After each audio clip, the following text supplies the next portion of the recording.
We have Rashid versus Hatman. Rashid sticking it out here with Fujin pretty much for the most part ever since Aftermath. And man, the control that Rashid has, I just love it. I love it. He's very fluid, his hit confirms are really strong, and now we're going to see Hatman with Kitana, a character I've seen him play in the past as well. Did you notice his variation? What do we got here? I didn't pay attention to it. I was still looking down at everything else that I have going on here, but I'm sure we're going to know. He's got Kitana, low. yeah, low fan is really good for mix-ups. She has a few overheads in her strings. That's going to be a punish. No, he drops the opportunity. He thought he was going to amplify it, so he just kept waiting. Low fan getting right under that. Hey, there's that works because you're looking for low fan. Yeah, exactly. Hatman here pressuring the sweep. Oh no, I don't know if that was intentional. Using the interactive one instead of maybe amplify something. Happens to me sometimes. Oh yeah. Very common there, especially if you have the shortcuts on. Good confirm into the fatal blow. You know, his use of fatal blows has been really interesting. He's been willing to take risks on that. He's been willing to just bring it out very quickly, very suddenly in some cases. That looked like a straight up buffer right there. Yeah. And you know, again, it's round number one. You know, if it connects, cool. You get to win the round. If it doesn't, that's fine. You still have that resource for a little bit later in the next few rounds if you want to use it. Nice cancel to go for a throw mix there instead of going for the normal back throw that a lot of people are expecting. Again, he's trying to trigger the failed escape here, trying to do something. But Hatman, Hatman's in trouble in life here. Oh, yo, that was so sick. Back off the shimmy. There's a little bit of left. No, not even that was gonna cut it. Han with just complete control in the second round, especially.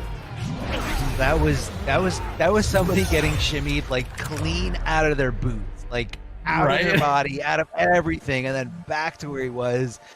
Oh, that was Rashid in full control here. What I was gonna say is, like, usually Rashid, you know, will play I feel like more of a conservative style, but I feel like Fujin's kind of given the, you know, the green light to play a little bit more up close, space control, great movement, and you know, I feel like he's always doing stuff. He's always on the move. He's always like making you play his game.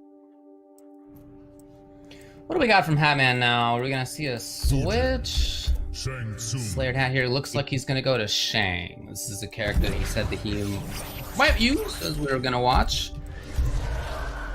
And you know, we did just watch this, didn't we? We just saw Fujin versus Shang from Wankawa, but is it maybe a different variation? Ground eruption and shake. So we saw ground eruption and slide. Now we see ground eruption and shake. Yeah, so this one, I guess it's going to have a little bit more. I mean, you know, shake isn't just for projectiles. Shake, you know, they do very specific things to it. It will just come down on you. So let's see how he can use it here. What a Not sure why. Yeah.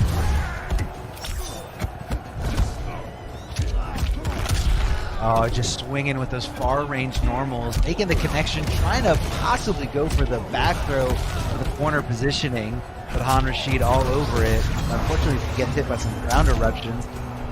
And that's they're so good on the forward three. That's so strong to be able to do that on reaction.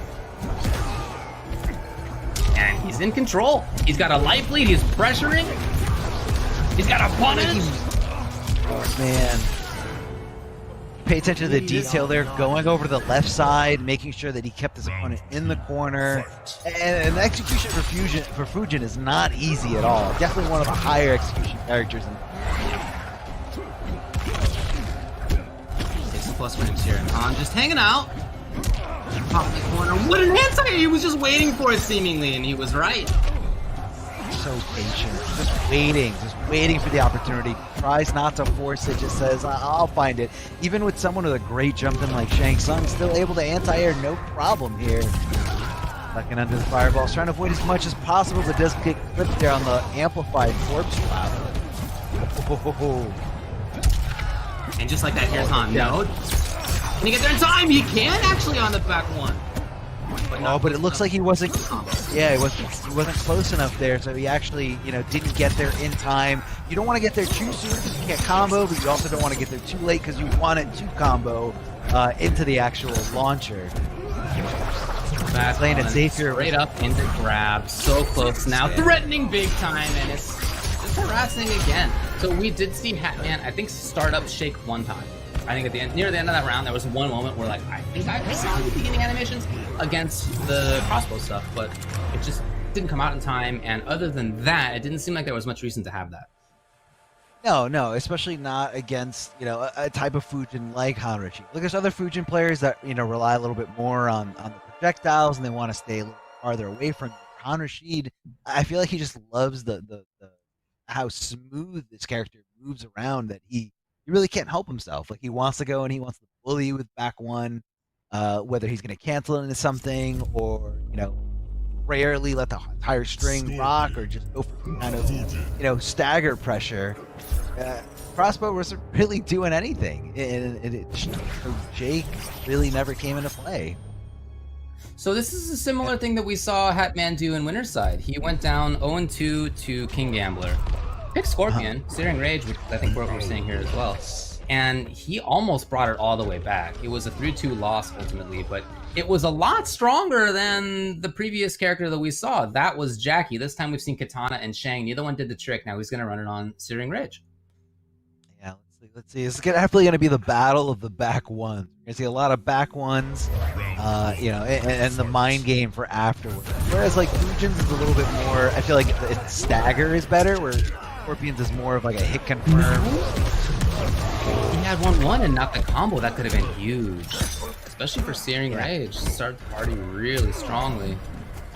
Yeah, unfortunately, there's a missed opportunity. Huge missed opportunity. Back throw doesn't trigger the failed escape for the crushing blow, but that's okay. He found a lot more space here, able to start up that buff with Searing Rage. That was so sick. What a punish. Look at, okay, Han is just bringing the false protect. The punish was there, the flawless block was there, the mix-ups are here! Han is super on point right now. You cannot stop this man. He's pouring offense right at the door, but, this is do or die. This could be the last game here for Hatman.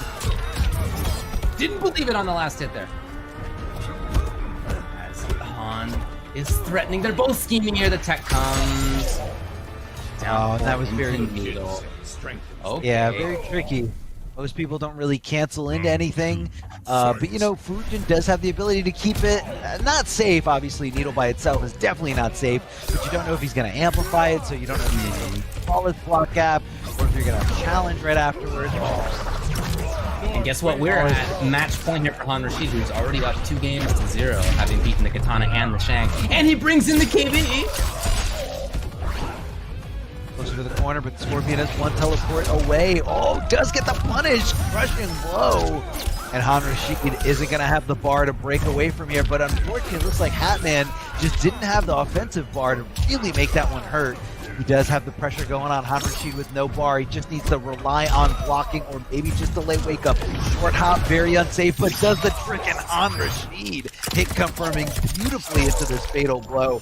No problem. As soon as he went down below 30%, that's the first thing he was looking for. I just need a regular hit into a fatal blow to seal the deal. Han Rashid with a probably the most convincing set of his top 8 so far. 3-0. It's the first one that we've had. And yeah, you're right. I think regardless of the character choice there, it was just all Han Rashid. It was him in pressure and in movement and, getting in there so quickly with the waivus. I mean, he's so fast on the block dashing and threatening from the sky at all times, threatening with the slide at all times. He just has a lot of stage control with that character. In addition to having the mix-ups up close that you need to have a lot of success. So he looked great right there. I got to say, he's going to move on in loser's side.